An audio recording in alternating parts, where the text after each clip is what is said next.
Eh bien, une fois que les surfaces sont nettoyées avec l'acétone, les deux surfaces, les petits O-rings sont mis à l'intérieur, ça c'est impératif, il ne faudrait pas les oublier ceux-là. Ce que je présente ici, c'est la façon d'appliquer le scellant. Personnellement, j'ai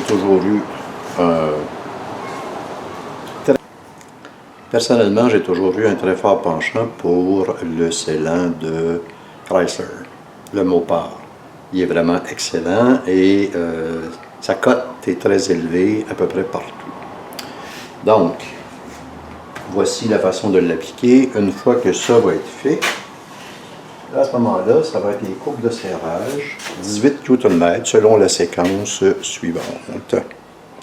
Donc, si on remarque, c'est toujours la même chose, toujours en diagonale. On y va 1, 2, 3, ensuite 4, puis là on revient 5, 6, 7, 8, 9, 10, 11, 12 et 13. Le couple de serrage en passant est à 18 Nm si ma mémoire est bonne. Ah oui, on l'a ici. 18.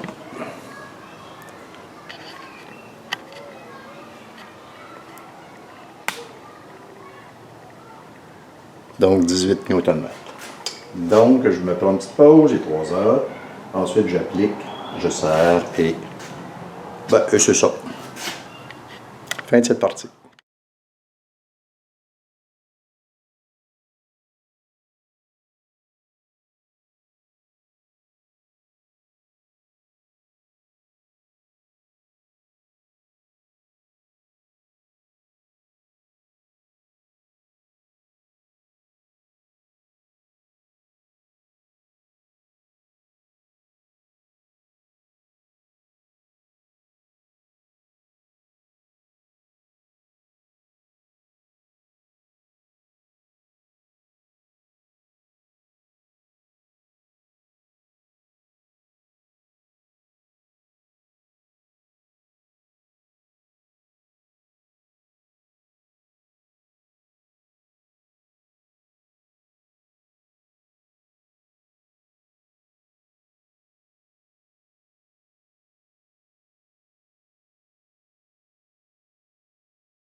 aujourd'hui le 12 juin.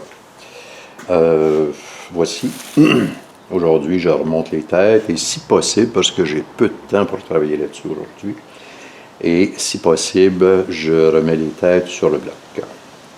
Donc, lorsque j'ai fait planer les têtes, j'avais demandé qu'on enlève les cils de valve, ce qu'on a ici. J'ai déjà commencé, tiens, ici. J'ai déjà commencé à replacer les cils de la tête de droite. Donc ici, on a les cils d'échappement et valves d'échappement. Et là, ben, on a les emplacements des cils pour l'admission. Donc, ce qui arrive, c'est que les diamètres étant différents pour les cils, les joints SPI, pour les cils d'admission et les cils d'échappement, à ce moment-là, j'ai commandé un kit d'une compagnie espagnole que je ne connaissais pas, qui est quand même assez bien cotée. Donc, il y a une couleur différente pour les deux cils, justement pour respecter la différence de diamètre entre l'admission et l'échappement. Donc, dans ce cas-ci, les cils d'échappement sont verts et les cils d'admission sont noirs, et c'est indiqué sur les pochettes. Donc, normalement, pour l'installation des cils, il se vend un outil spécial pour ça, sauf que l'outil coûte assez cher. Et je me suis rendu compte qu'une douille de 3/8 est parfaite donc, pour l'installation. Bien entendu, comme tout ce qui s'appelle cils, on n'appuie pas ça, on ne met pas ça en place à sec. Il faut les lubrifier avant d'installer les valves. Donc ça, je l'avoue, c'est une étape qui est très intéressante, le fait de remonter les têtes. OK, je m'y mets.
Donc, tantôt, c'était la première possibilité. Là, la deuxième possibilité, c'est d'utiliser ce compresseur de ressort qui nous donne plus de dégagement.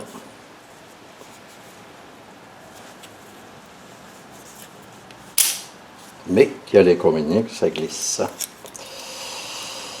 Bon, là, je...